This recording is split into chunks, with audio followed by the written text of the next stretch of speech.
Arkadaşlar, şeker fabrikaları tekelleri peşkeş çekildi. Küresel tarım şirketleri daha çok kazansın diye. Kargil gibi küresel zehir şirketleri halkımızı daha çok zehirlesin diye. Türkiye'deki bütün şeker fabrikaları üretimlerini durdurdu.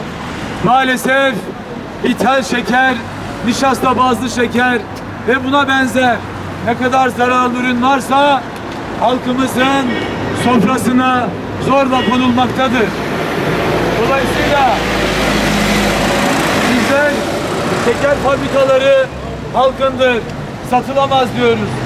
Şeker fabrikaları, sigara fabrikaları halkındır, sermayeye devredilemez diyoruz. Fabrikalar halkındır, satılamaz. Fabrikalar halkındır. Sermayenin değil, Rabbimizin kuluyuz. Sermayenin değil, Rabbimizin kuluyuz. Yalnız değildir.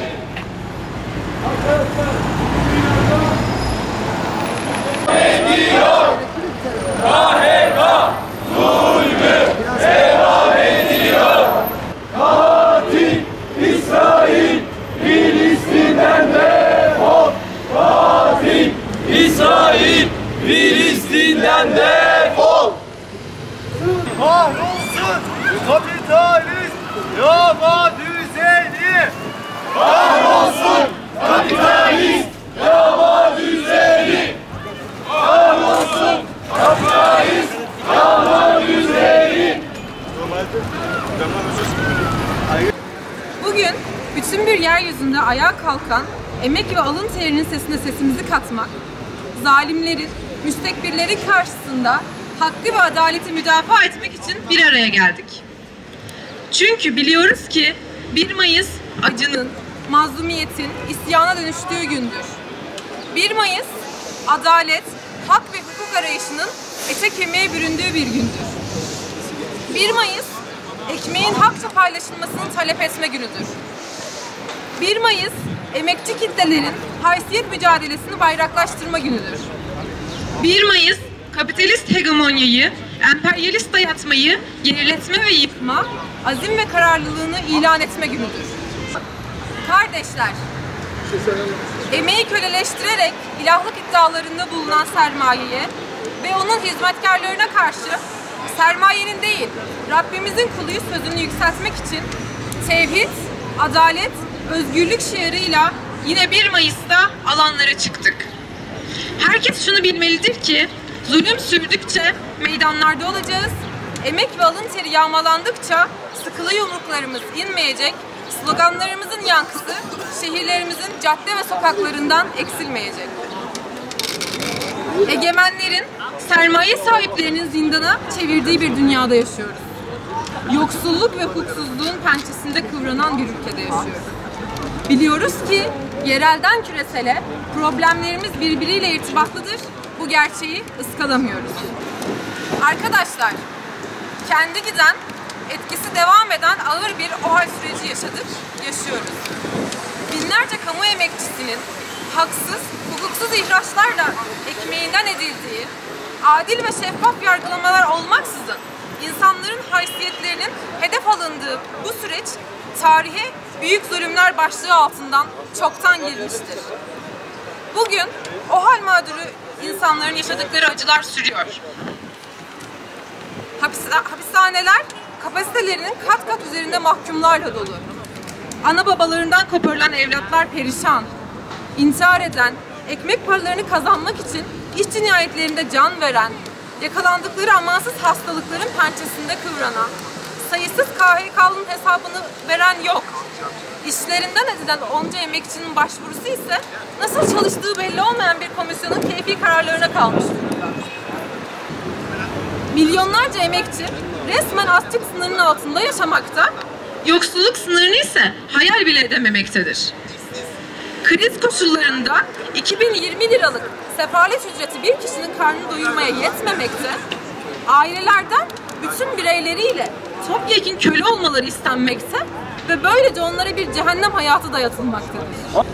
Haysiyet mücadelesini omuzlayan onurlu insanlar, bütün bir memleketi üretimden kopararak ithalata bağımlı hale getiren, sigara fabrikalarından şeker fabrikalarına kadar çiftçi ve köylünün elindeki bütün imkanları sermayeye peşkeş çeken AKP hükümeti halkımızı patates ve soğanı bulamaz hale getirmiştir. Tarım alanları betona teslim edilerek, kapitalistlere devredilerek yok edilmiş, küçük köylülük ortadan kaldırılmış, milyonlar nefes alınamaz hale gelen şehirlere tıkıştırılmıştır. İşsizlik rekor üstüne rekor kırmaktadır. Halkın bankaları olan borçları katlanmakta, iktidar sahipleri savurganlık ve yağma politikalarının faturaları karşısında debelenip durmakta, bütün faturayı emekçi milyonlara kesmek istemektedir. Görünen o ki hükümet ve sermaye sahipleri işçinin alın teri ve emeğinin hakkı olan kıdem tazminatına toptan göz dikmiş, bes dayatması ile de yeni bir soygun planlamıştır. Buradan haykırıyoruz. Beceriksizliğinizin, yerel ve küresel sermaye hizmetkarlık arzunuzun ortaya çıkardığı bu sefalet tablosundan siz sorumlusunuz. Kıdem tazminatı gaspına direneceğiz, bes gibi dayatmayla ilerleyen soygunlara karşı çıkacağız. Sahte taşeron düzenlemenizi ifşa edeceğiz. Sizin krizlerinizin faturasını halkımız ödemeyecek. Siz önce yağmaladıklarınızı, çaldıklarınızı yoksul halkımızla paylaşın ve onlardan özür ve Rabbimizden bağışlanma dileyin. Çünkü bu dünyada da, ahirette de verilecek hesabınız derinleşiyor. Emeğin ve emekçinin dostları. 2018 yılında azgın kapitalizmin vahşi çalışma koşullarında 2000'e yakın işçi kardeşimiz iş cinayetlerinde hayatını kaybetmiştir. Rabbimiz bu katliamın hesabını soracaktır. İnşallah bizler de soracağız. Evet arkadaşlar, bu bir katliamdır ve her sene katlanarak tekrarlanmaktadır. İşçi kardeşlerimiz fabrikalarda, havaalanlarında, inşaatlarda, madenlerde zehirlenerek, boğularak, yüksekten düşerek, ezilerek, kalp krizi geçirerek can veriyor. Bu katliamcılık kapitalizmin tabiatında vardır. Kapitalizmden çıkılmadıkça insanlarımız bu cinayetlere maruz kalmaya devam edecektir. Bu katliamcılığa onay veren zalim düzen ve onun savunucularına karşı mücadeleyi yükselteceğiz. Sorunlar derinleştikçe egemenler sahte söylemlere, hamasete sığınarak gerçeklerin görülmesini engellemeye çalışıyor. Üretimden kopartılan ülkede peşi sıra hapishane inşaatları yükseliyor. Eğitim ve sağlık hizmetleri çıkmaza sürüklenmiş, bu alanlar piyasalaşma politikalarına teslim edilmiştir. Halkın zihni ve sağlığı çok yönlü bir tehditin içine sürüklenmiştir. Kadın, aile, gençlik politikaları iflas etmiş, taciz, tecavüz ve kadın cinayetleri tavan yapmış, toplum bir anaforun içine terk edilmiştir. Ey mazluma eser olma azminin savunucuları!